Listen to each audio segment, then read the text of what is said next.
Commercial high school, Milan, Italy. A name that still made her heart skip a beat, stirring a pinch of bittersweet nostalgia. At times it felt like a lifetime ago, as if she had always lived in Edinburgh, as if the city had always been nestled in her heart. Milan, on the other hand, was her birthplace. She had grown up in neighborhoods made of concrete, with a flat horizon often blurred by smog or, in summer, by the heavy, breathless heat. It had all seemed normal to her until her first trips opened her eyes to a different kind of world. Livorno as a teenager. Her first summers free to stay out until dawn, wrapped in that carefree lightness that only youth can give. More than once she imagined herself as an adult in a seaside city. Happy hours on the beach, Sunday mornings running along the promenade or sitting on the pier, legs dangling over the water while taking in the view, the cry of gulls, the sparkling salty air. Then came the choice of university. She still wondered how she had ended up talking about her future with her English teacher right after school, about her artistic dreams and her urge to escape. And that's when the teacher accidentally dropped a name. Edinburgh, the capital of Scotland. She spoke of it with such enthusiasm, even more than London, that the name stuck with her. But of course, when you're a teenager, advice is the last thing you listen to. And London, multicultural, colorful, stunning London, where the old and the new, innovation and British tradition walked hand in hand, fascinated her even more. So she decided, after graduation, after leaving that gloomy commercial accounting school behind, she would not go to university. She would throw herself, heart and soul, into her greatest passion, singing. And she'd do it on the streets of the most frenetic yet history-soaked city in Europe, the beating heart of the music world. She was convinced some record producer would notice her, and she'd soon sign her first contract with a major British label. Aurora had been writing songs for months. Her notebooks were full of English lyrics. All she needed was to put some of them to music, and her talent would finally shine. She strummed the guitar a little. She wasn't great, but it was enough to accompany her songs. And above all, she could figure out the chords of nearly every Britpop track she loved. That way, she could sing her own cover versions and build a small repertoire to perform in London's pubs and bars. Because that's where she'd become famous.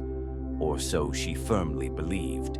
She would live in England, marry a handsome blonde guy with blue eyes, and, well, one step at a time. First problem, how to support herself in London. An hostel will do at first. Then I'll earn enough for a room or a small flat by working as a waitress, she told herself. So many singers started exactly like this before being discovered. I'll do the same. And maybe I'll even butter up the boss so he'll let me sing at the venue. Yes, that's exactly how it'll go. Second problem. How to convince her parents to let her go. They were sensible people. Stay-at-home mom, hard-working dad, and a little sister who might have supported her only because she was still young enough to see Aurora as a hero to imitate. It wouldn't be easy to persuade them to send their eldest daughter to London, a girl who had never flown on a plane, never been away from home alone except for a couple of school trips in Italy. A girl who still didn't know how to take care of herself, a room, a house, or how the working world functioned. At 18, Aurora was far too optimistic and reckless, but her determination and her boundless enthusiasm, partly her age, partly her nature, pushed her to talk to her parents early on. From March onward, months before finals, she repeated her plan every single day like a mantra. Her dream gave her energy, excitement, even a touch of arrogance toward that world of future accountants she desperately wanted to escape from.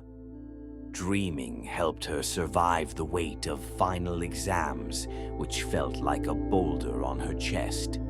Luckily, she was allowed to choose English as her oral subject, and she built her thesis around Great Britain, its knights and kings, its literary giants like Dickens, Shakespeare, Stevenson, and of course her beloved Arthur Conan Doyle, Scottish, creator of Sherlock Holmes. Aurora had been lucky enough to meet two teachers in middle school who truly loved their work. Her Italian teacher, who sparked in her a passion for fantasy, from the legends of King Arthur to The Hobbit and The Lord of the Rings, and her English teacher, who shared her love for the language, its culture, its history, and its magical cities. London, of course, but also Edinburgh, as she used to call it. That name stuck. It resurfaced even while she was working on her thesis, quiet but persistent. As the exam days came closer, her anxiety grew. Every morning a tight knot formed in her stomach. She felt nauseous. "This awful school," she muttered. "These classmates I feel nothing like. Why does everyone want to go to university? Do they really love political economy and accounting that much?" I don't believe it. The truth was she had chosen that school because her best friend had. At first, she excelled, though she cared more about being noticed by the cute boy in class than about studying. But years passed, and the subjects became heavy, tedious, except English, French, and Italian. Everything that truly mattered in that commercial accounting curriculum bored her to death. She found herself in a world that didn't belong to her, surrounded by people she cared about, but with whom she shared very little beyond music. And it was on that passion that she built her escape plan. Singing, performing on a stage, that's what makes people truly love you. I'll be famous, and those grumpy classmates will finally see. She had been single for a while. Classic teenage heartbreaks, followed by her first fragile relationship, had left her bruised. So bruised she didn't even try to fall for anyone anymore. Everything in her life now pointed toward one goal: London. Months of pleading finally exhausted her parents. Right before exams, they offered a deal. Get a good final mark first, and then we'll see. That was enough. To her, it was a yes. Her dream was coming true. She was so focused on London, she almost forgot step one: graduate. The exams went well, or better. English saved her final grade. The rest was barely satisfactory, but her English oral exam and her thesis presentation pulled her up. Smooth. Done.